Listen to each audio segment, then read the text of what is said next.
Dans les notes de synthèse donc fabriquées par les époux Auzière, on me fait dire que le couple Auzière a couvert le plus gros scandale de la Ve République. Une phrase que je n'ai jamais prononcée. Si j'ai bien parlé de plus gros scandale de la Ve République, c'est en toute fin de l'émission, ça ne concernait absolument pas les Auzière, et j'ai dit je m'arrêtais là et que je pourrais en dire bien plus. Eh bien, écoutez, comme vous avez pu le constater par vous-même, nous n'avons jamais eu la moindre poursuite, le moindre procès pour les 5 interviews que nous avons fait ensemble. J'avais aussi fait une interview avec Chloé Framery, pour laquelle nous n'avons jamais été poursuivis. Et donc, Fait et Document n'a jamais été poursuivi non plus, alors que c'était antérieur, et qu'il a publié, vous savez, leurs photos, des renseignements sur leur vie, sur leur profession, etc. Et le pire, vous savez, c'est qu'ils ont prétendu qu'ils n'étaient pas au courant pour Fait et Document. On avait commencé la vidéo en parlant, je crois que vraiment, hein, on ne pouvait absolument pas l'ignorer. Et d'autre part, j'avais été arrêtée en juillet 2021, donc bien avant que l'affaire ne sorte, bien avant qu'elle ne sorte dans Faits et Documents, pour des messages envoyés sur WhatsApp à Catherine Audoisière. Donc, au temps où vous savez, j'étais en collaboration avec Faits et Documents, à qui j'avais livré mon enquête, mes révélations. Et, et donc, bien sûr, en étant en garde à vue, j'avais été obligée d'expliquer pourquoi je lui avais envoyé certains messages, certaines photos. Et donc, il savait parfaitement que j'étais en collaboration avec cette revue. Donc, il le savait depuis le mois de juillet, et il n'avait qu'à guetter la sortie. Donc, le 501 est paru au mois d'octobre 2021 et porté plainte aussitôt. Ils avaient 3 mois pour le faire. Donc, le dernier numéro qui parlait d'eux est sorti fin octobre 2021. Ils avaient jusqu'à fin janvier 2022 pour porter plainte pour diffamation, et ils ne l'ont pas fait. Alors, l'objet de la plainte, bon, comme on l'a dit, c'est une plainte pour diffamation. Alors, pour diffamation, sachant que, écoutez bien, hein, sachant, et mon avocat peut témoigner, sachant que l'arrestation à domicile que j'ai subie, hein, sur ordre de la procureure de Lisieux, entre parenthèses, le président de la cour d'appel de Caen qui m'a condamné est l'ancien président du tribunal de Lisieux. Voilà. Et donc, sur ordre de la procureure de Lisieux, j'ai été arrêtée à mon domicile pour une simple plainte de Catherine Auzière, qui se plaignait de quelques messages WhatsApp envoyés avec des questions, des photos. Voilà. Donc, il n'y avait pas d'insultes, pas de menaces, comme je l'ai déjà dit. Donc, ça m'a valu une garde à vue tout un après-midi et toute une après-midi jusqu'au soir, une saisie d'iPhone qui ne m'a jamais été restituée. Donc, ça fait maintenant plus de 2 ans, hein, n'est-ce pas, maître? Vous avez d'ailleurs envoyé un courrier récemment sujet de la procédure pour diffamation, et les 3 quarts des propos qui me sont reprochés, en plus qui ne sont même pas soulignés, on ne sait pas, c'est des propos relevés, il y en a même certains, il y a des pages en double, en plus, il y a 2 pages en double, on ne sait pas pourquoi, et donc porte principalement sur l'ex-famille de Brigitte Macron, les Auzière, l'ex-mari décédé, enfin que des gens décédés. Ça porte aussi sur le fait que j'ai dit que l'acte de décès d'André Auzière était un faux, et je maintiens, et ils n'ont pas pu en apporter la preuve à Caen. D'ailleurs, il faut voir les preuves minables qu'ils ont données, et je vous renvoie à la vidéo que j'ai faite. Donc, les preuves de l'existence d'André Auzière, c'est un soi-disant faire-part de décès, mais vous savez, imprimé sur une page blanche. Alors, c'est même pas un faire-part qui a été imprimé, vous savez, sur un carton d'invitation. C'est une page blanche avec 2 phrases décrites et une vieille photo en noir et blanc, tout abîmée, toute floue. Enfin, vous voyez, ils n'ont même pas apporté le carton de. C'est ça. Et la photo de mariage de Brigitte, celle qu'on connaît, que j'avais redéfinie, colorisée avec un logiciel de restauration, imprimée sur une feuille blanche avec des flèches au stylo bille pour indiquer qui se trouve sur la photo. Et alors, en plus, ils ont écrit Brigitte Macron, ils n'ont pas écrit Brigitte Trogneux, et les parents Trogneux ne se souvenaient plus des noms, donc ils ont mis parents de Brigitte Trogneux. Enfin, quelque chose de lunaire, de surréaliste. Et alors, je développe tout ça dans l'émission que j'ai faite avec Chloé Framery, que je vous invite à retrouver sur Odyssée, puisqu'on n'avait pas le temps de faire une émission très longue. Et vous retrouverez ça et d'autres informations exclusives. Donc, je voulais dire qu'il m'est reproché d'avoir dit que Brigitte Macron était son frère, Jean-Michel Trogneux. Vous voyez, c'est par ce biais-là qu'elle attaque au sujet de la transsexualité.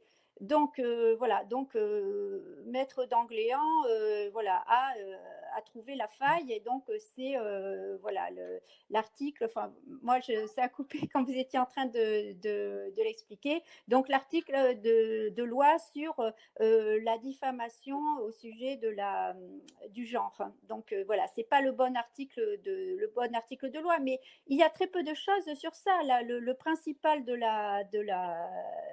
l'assignation ne tourne pas autour du genre. Hein. Je vous dis, il y a des pages entières sur l'ex-famille et je ne sais pas ce qu'on me reproche parce que tout ce que j'ai dit sur l'ex-famille, sur le frère d'André Osière, Pierre-Louis Osière, tout cela est vérifiable, est exact. On avait convoqué Brigitte en lui demandant d'apporter son livret de famille et sa photo de mariage originale. On ne lui en demandait pas beaucoup. Donc, elle aurait pu venir en plus aider le couple Osière, vous voyez, à démontrer que toutes mes hypothèses, que toutes mes thèses étaient fausses. Ça aurait été un bon moyen en plus de se montrer ensemble, le frère, la sœur, les photos originales, et ils ne sont pas venus. Jean-Michel s'est fait porter pâle la veille. Bien, Jean-Michel avait un certificat avait envoyé au juge un certificat médical de la veille et Brigitte Trogneux-Macron a prétexté que ses occupations officielles l'empêchaient d'être présente. Mais Maître d'Angléan a soulevé le fait qu'il n'y avait pas de statut de première dame en France et que voilà, elle n'avait pas de statut officiel de femme du président. Donc ils ont quand même, vous savez, Mais, délibéré entre eux pour voilà. mais est-ce qu'elle a le droit comme ça de dire: «Bah non, je ne me présente pas, à un procès», Ben normalement non, et on était même en droit d'aller la faire chercher de force par la gendarmerie. Oui, voilà, ils ont quand même tenu compte de cette remarque. Ils sont allés délibérer pendant quelques minutes entre eux. Ils sont revenus et ils ont dit qu'ils passeraient outre. Il m'est reproché d'avoir affirmé avec véhémence que Catherine Osière était la vraie mère des 3 enfants de Brigitte Macron. Or, quand on réécoute la vidéo et quand on consulte les propos exacts, retranscrits, qui sont exprimés dans la vidéo, je parle d'hypothèse et je parle au conditionnel. Vous voyez toute la nuance. Je dis, alors selon mon hypothèse, Catherine Osière serait ou pourrait être la vraie mère des enfants. Vous voyez, mais en exprimant cela au conditionnel, vous savez, j'ignorais, moi je prenais en plus des précautions, j'ignorais que cela pouvait aussi être considéré comme de la diffamation. Donc, ils sont tellement idiots qu'au lieu de relever mes vrais propos, qui auraient pu me faire condamner en plus pour diffamation, vous voyez, pour tenter de les aggraver, ils les ont reformulés, vous voyez, ils les ont remodelés pour, voilà, pour faire dire mais Madame Ray a affirmé avec véhémence, elle a claironné partout. Vous voyez la différence avec Brigitte, ben ça c'est impossible puisque de toute façon les 3 enfants onzières ont des rapports avec ce couple. D'ailleurs, Laurence Jourdan Osière, qui est sous pseudo sur Facebook et facilement repérable, était dans la liste d'amis de Jean-Louis Osière, qui avait un compte, bon, tout à fait avec à son nom, mais anonyme, enfin, vous voyez, sans photo, sans publication publique. Mais il avait Laurence Jourdan dans ses contacts. Et sur la page Facebook officielle de Catherine Osière, on pouvait si vous voulez voir en remontant un peu le fil, qu'elle publiait des peintures, des dessins et qu'elle avait peint le portrait de Laurence Osière. Et ça, c'était pas, vous voyez, ça datait pas des années 80 ou 90. C'était quelque chose de récent, qui datait de quelques mois. Donc, non, non, non, non, il y a de toute façon un rapport, il y a des liens familiaux, puisque Jean-Louis est censé être l'oncle des enfants Osière. Leur père était son neveu. Donc, quand ils disent qu'il est. Alors, ils disent tout et son contraire. Jean-Louis Osière s'était exprimé dans un journal local où il disait qu'il avait beaucoup fréquenté il avait beaucoup fréquenté, Brigitte, et son neveu, jusqu'à la fin des années 80. Voyez voyez comme un prétexte pour, dire que, il peut confirmer qu'elle n'était pas un homme dans les années 80 puisque moi si vous voulez, voilà, j'ai toujours émis l'hypothèse qu'elle ait changé de sexe, durant cette période.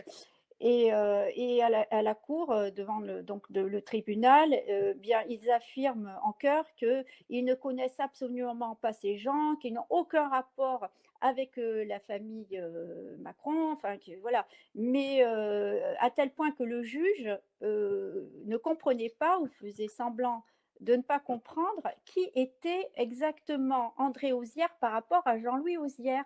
Alors il dit parce que si vous voulez, le juge avait l'impression que moi, j'étais allée chercher un couple, vous voyez, de retraités au fin fond de la Normandie qui portaient le même nom de famille, que l'ex-mari de Brigitte et ses enfants et que je les mêlais, vous voyez, à la famille Macron, alors que ça n'avait aucun rapport. Et là, Jean-Louis a quand même été obligé, eh bien, de lui expliquer avec une toute petite voix chevrotante que, en fin Exact. de compte, que, exact, n'est-ce pas? Euh, que eh bien, André Auzière était son neveu et l'ex-mari de Brigitte Macron. Et là, on voit le président de la cour d'appel qui ouvre de grands yeux et qui réalise qu'il y a un rapport direct et que c'est énorme. Et là, il dit ah bon? Ah, vous voyez, enfin, je crois que c'est clair, hein. Je crois qu'il n'y a plus grand-chose à prouver. C'est acquis pour une grande partie du grand public, mais bon, bah, tant que la presse, vous voyez, ben, couvre le mensonge d'État, ne veut pas voir la presse fait l'autruche, donc qu'elle sache ou qu'elle ne sache pas la vérité, en tous les cas, elle ne veut pas la voir, elle ne veut pas en parler, elle ne veut pas se pencher sur ce dossier. Et écoutez, s'il y a des journalistes qui m'écoutent, moi, je leur conseille vivement d'écouter, bien sûr, notre direct, mais d'écouter aussi l'émission qui est diffusée aujourd'hui sur la chaîne de Chloé Framery, parce que c'est complémentaire et que ça vaut vraiment la peine. Et vous allez voir jusqu'où ils ont poussé le mensonge, la manipulation, donc des faux documents, des fausses archives, des faux actes de décès, des faux faire-part. Écoutez, le jour où cette affaire éclate, il va y avoir des comptes à rendre et surtout pour les faux procès qui me sont intentés. Si ça n'était pas vrai, il n'agirait jamais comme ça et puis il n'y aurait jamais accordé toute cette importance. Vous vous rendez compte? Mais ce sont des gens très occupés en plus. Donc, est-ce que vous croyez qu'ils auraient le temps? Mais je voudrais quand même revenir sur quelque Allez-y. chose. Je voulais revenir sur la mise en examen fantôme de Brigitte Macron et Jean-Michel Trogneux, pour laquelle je n'ai jamais été convoquée par la juge d'instruction. Je ne sais pas si le public enfin, ouais, se rend compte de ça, parce que normalement, enfin, il n'est pas légal de mettre en examen quelqu'un sans l'avoir écouté, sans l'avoir entendu. Eh bien bon, là, il s'agit d'une mise en examen automatique pour diffamation, hein. C'est un délit quand même très mineur qui, si vous voulez, pour lequel on ne risque pas de peine de prison, même avec sursis, hein. Il faut bien, vous voyez, recadrer les choses. Je ne suis pas poursuivie pour des faits graves. Mais l'affaire est grave en elle-même et dérange. Oui, il est dans une voiture, donc il raconte que, voilà, il est un ancien acteur de film X et qu'il a, alors je dis le mot hein, tel qu'il le dit, il a partousé avec Macron et que voilà, il lui a fait certaines choses et que Macron est une petite ordure et que si et que ça. Et il n'a jamais eu de poursuite. Et pourtant, la vidéo est relayée sur plusieurs chaînes et a fait des centaines de milliers de vues. Et je crois que c'est toujours en ligne à l'heure actuelle. Non, mais c'est absolument incroyable. Alors donc là, vous voyez, moi, c'est de la petite diffamation à côté. Et je ne suis pas poursuivie pour injure publique non plus, ni pour transphobie. Alors ça, je tenais vraiment à le dire, puisque tous les journaux titrent à chaque fois, même quand je suis faussement condamnée dans les procédures osières, ils titrent deux femmes condamnées pour la rumeur transphobe. Alors, moi, je rappelle que c'est moi qui, enfin, si j'avais un peu plus de temps et de moyens, qui les poursuivrais à chaque fois pour diffamation, pour calomnie, puisque je n'ai jamais été poursuivie et je n'ai jamais eu de procès pour transphobie, puisque je n'ai pas tenu de propos transphobes. et je n'en ai pas tenu. Et d'ailleurs, il y a beaucoup d'homosexuels qui me soutiennent, beaucoup de trans aussi, et il y a même certaines associations LGBT qui me soutiennent. Et croyez-moi, j'étais très étonnée quand l'une d'elles m'a contactée. Donc, je tenais à saluer, si elle nous écoute, une certaine Carole, présidente de l'association Exit Life, qui s'occupe de, si vous voulez, de la qui s'occupe des jeunes homosexuels, des jeunes homosexuels dans la difficulté. Enfin, c'est voilà, une association de prévention du suicide voilà, des jeunes homosexuels. Et qui m'a appelée pour m'apporter tout son soutien, voilà, j'ai vraiment parlé dans le cadre donc de la mise en examen fantôme pour laquelle je n'ai jamais été convoquée, Oui. qui n'est effective que depuis la fin décembre 2022. J'ai d'abord été avertie dans un premier temps fin septembre 2022, ainsi que ma co-accusée, une juge envisageait de me mettre en examen parce qu'il y avait une plainte, mais qui datait du 31 janvier 2022. Sachant que moi, j'avais fait une garde à vue en décembre 2021 sur une plainte qui n'était pas de Brigitte Macron, puisque la vraie plainte pour diffamation a eu lieu là, mais c'était une plainte muette. Donc, on a été informé à la fin de l'année. Et depuis cette signification par courrier de mise en examen, automatique, je n'ai jamais été convoquée, à tel point que c'est moi qui ai pris les devants sur conseil de mon avocat, et qui est écrit en lettre recommandée à cette juge que Maître d'Angléan a aussi rencontré, n'est-ce pas? Vous êtes allé la voir. Oui, j'ai vu, ouais. Ouais, vous êtes allé la voir à Paris, elle n'était pas désagréable d'ailleurs. Voilà, Et donc, je lui ai envoyé deux courriers, un premier en avril, auquel elle n'a pas répondu sur le fond. Je n'ai une réponse que sur la demande de requête en nullité. Et donc, elle nous demandait de renvoyer à la grande chambre correctionnelle, je crois. Et puis, donc, je lui ai renvoyé un second courrier en mai avec quelques menus détails en plus. Et donc, si vous voulez, je vais vous en lire un extrait. Et vous comprendrez pourquoi. Eh bien, depuis quelques semaines, nous avons une réponse favorable à notre requête, notre demande de requête en nullité qui a été jugée recevable. Et pourtant, sachez que justement dernièrement, et encore à l'heure actuelle, j'ai de sérieux problèmes de santé et Ah, certainement liés directement à tout ce que je vis depuis ces derniers mois. Macron. Écoutez, on ne sait pas. Voilà, je passe de nombreux examens. Alors, je vais vous lire un extrait donc de cette lettre. Je vous demande donc d'effectuer les actes suivants: de saisir la grande chambre de l'instruction d'une demande en nullité de la plainte et du réquisitoire pour omission du visa de l'article 32, alinéa 3 de la loi sur la presse, et pour violation de l'article 51.1, dernier alinéa de la loi sur la presse. D'ordonner une expertise ADN de Madame Trogneux Brigitte. Alors, j'avais écrit Birgit dans la lettre pour montrer à quel point je prenais au sérieux cet individu. Et de Monsieur Trogneux Jean-Michel, et ce, afin de faire toute la lumière sur cette ténébreuse affaire. D'organiser une confrontation entre Madame Trogneux Brigitte et moi-même. D'entendre l'ancien directeur des renseignements généraux Claude Bardon, l'ancien commissaire Lucien Aimé Blanc, alors dont j'ai appris le décès malheureusement, qui est assez récent, enfin qui date d'un an ou deux, je n'étais pas au courant, et l'inspecteur Claude Paul, qui ont travaillé à la brigade mondaine, qui confirmeront qu'un travesti du nom de Trogneux, se prostituant, fréquentait bien l'officine du pasteur Doucet, connu dans les fichiers de cette brigade sous le sobriquet de Coupe-Zizi, et encore que le dit Trogneux faisait partie des filles de Madame Claude, pour laquelle travaillait aussi à l'époque le transsexuel Alexandre Giraud, entre parenthèses, dit Alexandra Giraud, j'ai un bruit de fond là, dit Alexandra Giraud, dit Kim Arlo, décédée du sida en 1992. Les anciens ministres fréquentant assidûment le 32 rue de Boulainvilliers, dont certains sont encore en vie, s'en souviennent aussi probablement. Je vous confirme par courrier recommandé cette demande d'acte. Je vous remercie de ne pas délivrer l'ordonnance de règlement dans l'attente de la décision de la grande chambre de l'instruction sur la requête en nullité. Je vous souhaite une bonne réception de la présente dans cette attente, dont le prénom figure dans la lettre originale, mais que j'ai préféré ne pas citer pour très bien. préserver son anonymat. Écoutez, moi, je ne vais pas dévoiler tous les secrets d'alcôve. J'ai eu certains renseignements, nous avons certains renseignements de voilà, d'anciens militaires, anciens policiers et qui voilà, qui veulent je lui demande de les entendre. C'est pas à moi D'accord. à donner des preuves. Je lui demande d'entendre ces personnes.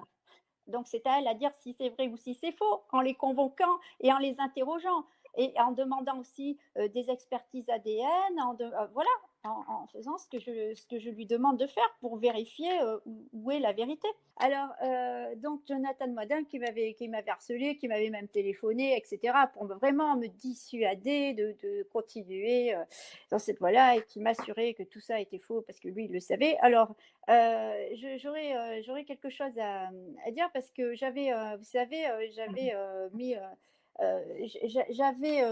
comment dire, mis l'accent sur le fait que Tiffaine Auzière était probablement née à l'étranger. Et en fait, vous savez que Catherine Auzière se défend de pouvoir être sa mère parce qu'en 84, quand elle est née, elle vivait et travaillait à l'étranger. Donc, au Japon, aux États-Unis, on ne sait pas bien exactement. Et donc, Moadab disait que si Tiffany Auzière avait eu besoin d'un certificat de nationalité française pour passer le concours d'avocate en 2009, bah, c'était parce que son père, son père attribué, André Auzière, était né au Cameroun. Bien qu'il n'ait jamais eu la nationalité camerounaise, selon la version officielle, puisqu'il il est censé être rentré avec ses parents enfants en France et enfant ou adolescent, selon les différentes versions. Et donc, moi, quand même, je me suis renseignée sur ça, et je peux affirmer que Tiffaine Auzière est née à l'étranger, a bien une double nationalité, puisque le barreau de Paris vous demande seulement une pièce d'identité ou une carte d'identité ou un passeport. C'est la seule pièce justificative. Il ne demande pas un livret de famille. Donc, le barreau de Paris ne connaît ni le nom ni le lieu de naissance des parents, il s'en fout. Vous voyez, il n'est même pas au courant que son père est né au Cameroun. Donc, si elle a dû ajouter un CNF, c'est qu'elle a obligatoirement, et j'ai les textes de loi, j'ai tout, et c'est dans le dossier que j'ai donné à la justice en plus. Elle est obligatoirement née à l'étranger, elle a une double nationalité officiellement. Tiffaine Auzière est née à Amiens et Tiffaine Auzière n'a jamais vécu à l'étranger. Elle n'a pas de double nationalité. Voilà.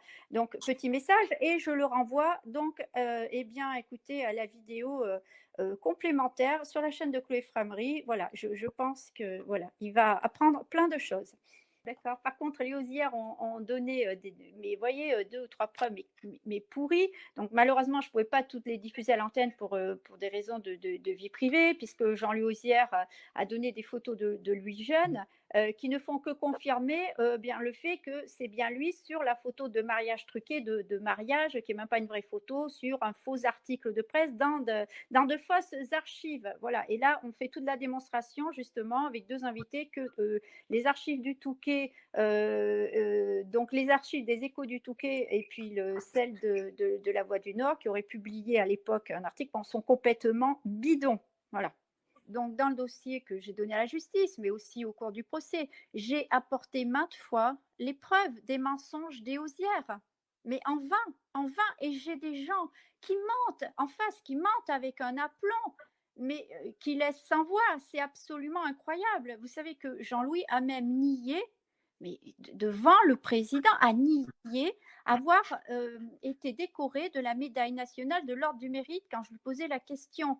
Et je précisais en plus pour service rendu à l'armée, puisque moi je soupçonne, et je le dis franchement, je soupçonne Jean-Louis depuis le début d'avoir rendu des services au renseignement, alors soit pour les services de l'armée, enfin, ou les services de la police, voire les deux à la fois. Enfin, je pense que c'était un agent. Et donc, je dis au juge, mais si, je vous assure, c'est même sur le site officiel du gouvernement, vous pouvez aller voir. Et là, Jean-Louis recouvre la mémoire. Ah oui, vous parlez de la médaille de chevalier de... Oh ben oui, j'avais oublié chevalier de la médaille nationale de l'Ordre du Mérite. Donc, il n'avait pas compris, vous voyez, si j'enlève le... Ah, il dit, ah oui, et je lui dis, donc pour service rendu à l'armée. Et il me regarde, il me dit non. Je lui dis: «Mais si, si». Il me dit: «Non, non, non, pas du tout». Je dis au juge: «Écoutez, allez vérifier, vous verrez, c'est mentionné sur le site du gouvernement». Bon, le juge n'est pas allé, il a dit: «Bon, allez, on passe à autre chose et tout». Autre chose, je demande à Jean-Louis et aussi à Catherine, hein, par la même occasion, pourquoi ils n'ont pas poursuivi en justice, eux et ainsi que Brigitte Macron, si vous voulez, plusieurs titres de presse, dont j'ai, si vous voulez, relevé au moins 7 articles, qui affirment que Jean-Louis, je dis bien Jean-Louis Auzière, est l'ex-mari de Brigitte Macron et le père de ses 3 enfants. Ces articles ont été publiés entre 2016 et 2023, puisque le dernier date de janvier 2023, au moment du faux procès, première instance, Lisieux. Et donc, je les ai tous, bien sûr, si vous voulez, relevés. Ils sont tous dans mon dossier. Et là, la seule réponse qu'ils trouvent à donner, c'est oh ben, on n'était pas au courant, on n'a pas suivi ce qui se disait après l'affaire. Mais Alors, aucun rapport. Mais je dis, mais ça n'a aucun rapport. Et là, le juge ne voulait pas me laisser finir. Il se contentait de la réponse des Osières de Jean-Louis qui disait non, mais je n'étais pas au courant. Oui, ah, mais le juge, de toute façon, ne voulait pas entendre mes arguments. Il était, vous voyez, apparemment gêné chaque fois que je m'exprimais. Je me suis très peu exprimée. Mais, vous voyez, j'ai eu le droit de leur poser 3 ou 4 questions à peine et je n'avais pas le temps de finir. Il n'y avait qu'eux qui avaient le droit de parler. Et il semblait agacé, irrité, voilà, parce que j'avais des. Donc il y a beaucoup de choses qu'on peut voir défiler sur les réseaux sociaux et tout, et qui ne sont pas forcément vraies et certainement faux. De toute façon, je ne valide aucune des thèses, Zaza Dior et compagnie. Il ne s'agit absolument pas d'elle. Non, ça reste mystérieux et il ou elle n'était peut-être même pas en France à cette époque-là. serait où? Où est-ce qu'on sait? Alors, Sur la Lune. je peux que peut-être aux États-Unis, peut-être, peut-être.